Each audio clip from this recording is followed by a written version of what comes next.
Hello all.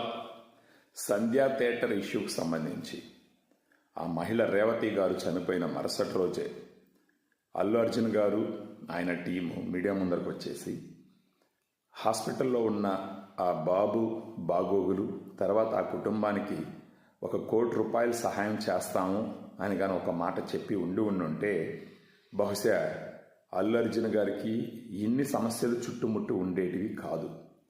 అంటే 1000 కోట్లు 1500 కోట్లు అని పోస్టర్లు వేసుకుంటున్నటువంటి తరుణంలో ₹1 కోటి డిక్లేర్ చేసి వాళ్ళకి చేర్చేసి ఉండుంటే గనక బహుశా ప్రభుత్వం కూడా దీన్ని అంత సీరియస్గా తీసుకొని ఉండకపోవచ్చు.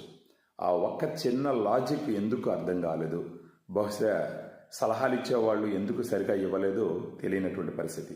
ఏది ఏమైనా సరే ఇది చాలా బాధాకరమైన విషయం. ఇప్పటికన్నా అందరూ మేల్కోవాలి. కాబట్టి